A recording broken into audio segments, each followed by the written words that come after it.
I'm Allison with the Mission 43 Education Pillar, and we're starting a new Discovery series where we sit down with the experts to learn more about what it takes to make it in the career field and the education to get you there.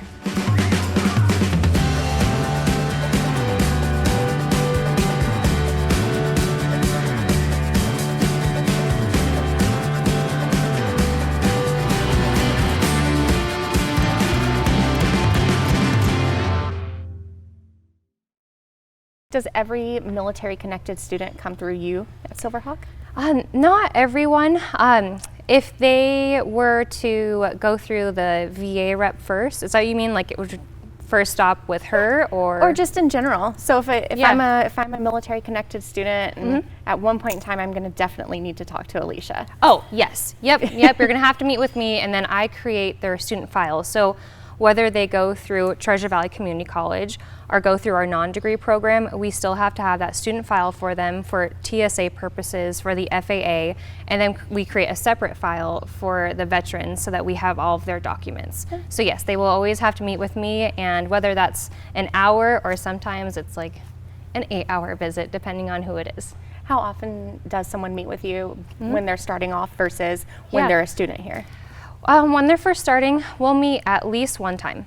So whether that's after their discovery flight, sometimes that's convenient if they're from out of state, we'll just meet directly after, or if they're in state, sometimes we'll meet a couple times if they have questions. Just depends. Some people like to meet in person, some prefer the phone too. And you're just willing to do whatever it takes? Yes, yeah. I prefer in person, but you know, sometimes it's like an hour drive and they'd rather just, Well, I know from us walking around here when we came to visit, and you know every single student by name. You stop and say hi. I was just really impressed. So I think it's a great hands-on, high-touch model, which is really impressive. Yeah, so we're at a good size. I mean, the students definitely become a part of the family, and that's one thing with whoever it is. If they're doing just like a multi-engine currency or coming in and doing all 5 ratings plus some, we definitely get to know them, and you'll see like the owner, she has an open door policy, and Anna with our admin, everyone. We really learn their names because they're here a lot, and it's just, it's nice to see them and get to know them, and it makes it more fun coming to work. So we try to remember that. I love it. That sounds awesome. How many students do you usually have at any given time? It's about 100. So yeah, we have about 50 fixed wing students. And then about 50 helicopter students, and some come in once a week, some come in 6 days a week. What percentage of those are military connected? So we essentially have 3 programs. So we have our non-degree program for the helicopter side, and then we have our degree program through TVCC, and then we have our non-degree fixed wing program. So through the degree program, it's about 75% are veterans, so quite a few. That does fluctuate depending on the term. And then for the non-degree programs, I would say maybe 10%, because it doesn't cover as much of their training, and so a lot of them would rather go the degree route. So I think that's something, I'm so glad you brought that up, that you have 3 different programs. Yes. So I think what a lot of people don't understand is the difference in Part 141 and Part 61 and what the GI Bill will actually cover. So you guys are one of the very few Part 141 schools in Idaho that also has a degree seeking program as well as a vocational flight school. Can you tell me about the difference between the two? So our Part 141 program, there's several reasons why it's different than Part 61.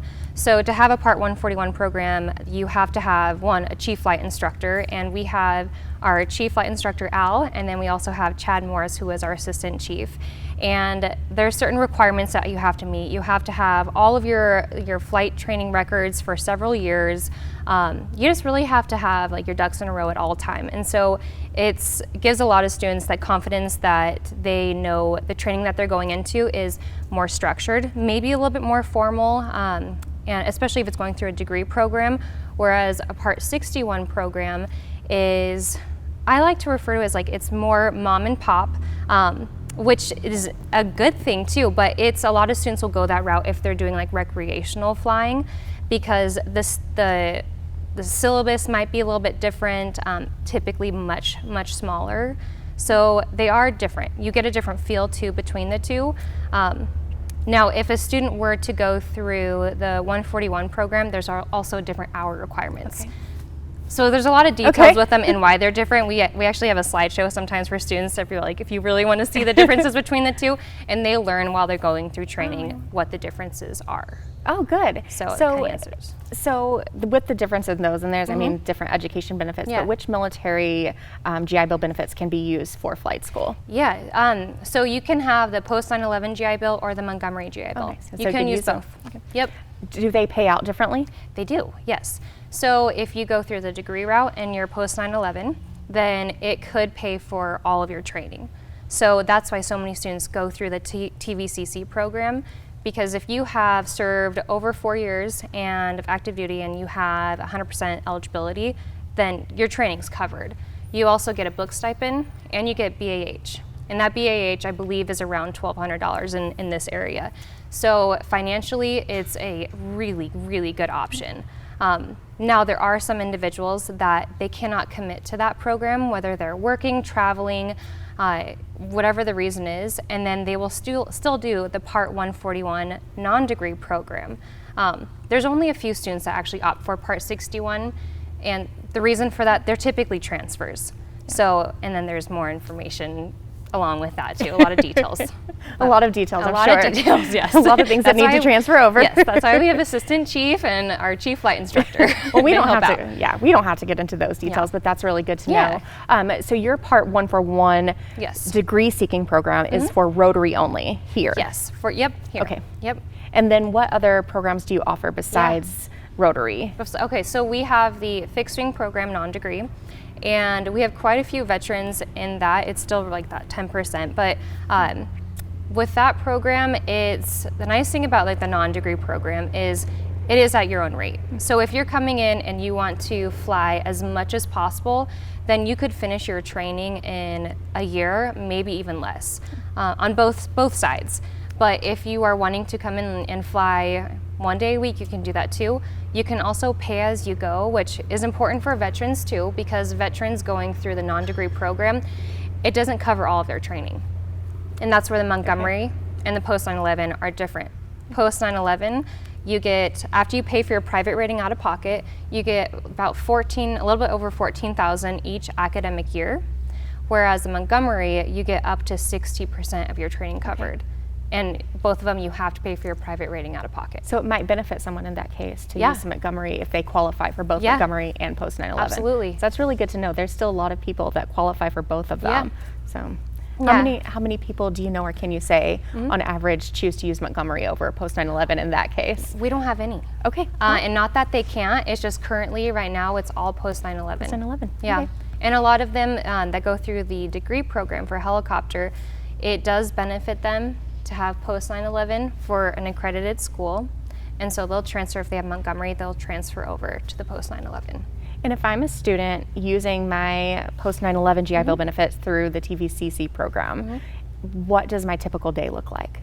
Yeah, through the degree program? Through the degree program. Yeah, so when you are first starting out, you have classes at the college 2 days a week. So it's Monday through Friday, or Monday and Friday. Monday and Wednesday. But sometimes you have classes on Friday, depending if it's computer class. But we try to have classes at the college only 2 days a week, and then they do their flight training here 3 to 4 days a week. So it's it is full time. A lot of our students still have a part-time job, but when they do their flight blocks here, they do some additional grounds, and each of those blocks, the flight and the grounds, are 2 hours. So they could have class for 6 hours, like Monday and Wednesday if they do their flights after their classes at the college, but we're also open weekends. Okay. So their schedules do look a little different for every student, but it is full-time, but there is time for a part-time job. What kind of advice would you give to a student that wants to go through this process? Yeah, if they are, I think a lot of students think that it's impossible. And we get that a lot where it's something they've dreamed of since they were a child, and it wasn't something that they could achieve. You know, they just never thought it could happen. So once they find us and we go through the steps, and they're pretty simple. I mean, unless there's something out of the blue, but the steps are pretty simple. It's something everyone can do. And whether there's like the finances or something with your medicals holding you up, typically you can work through that. Might take a little bit of time, but give it time and it should all come together, hopefully. So I think with with a lot of students, it's just like, don't give up, keep at it, stay motivated, set goals for yourself. The school, I mean, we have deadlines and times where you have to have your private done, instrument, commercial, but it's really good to keep that goal too that you have, and remind yourself of it to stay motivated. That's incredible advice. Yeah. For everyone too. For everyone, I feel motivated right now to have my goal in mind. Aviators, non-aviators, got to write that goal down, pin it up. Well, I just want to thank you so much for shedding some light on the GI Bill process, of course. letting us learn a little bit more about the programs you have here, and really just giving us your time. Yeah, I mean, we love what we do, so it's fun to talk about it, and I think a lot of people don't know that we're here. We don't do any marketing, so I think it's like word of mouth and do a Google search or something, but it's our pleasure. It's really fun talking about it. Well, hopefully this also helps answer some questions. Yeah, I hope so too. And if it doesn't, you can call me or whoever can call me. We'll chat. We'll call Alisha. Yeah, sounds good.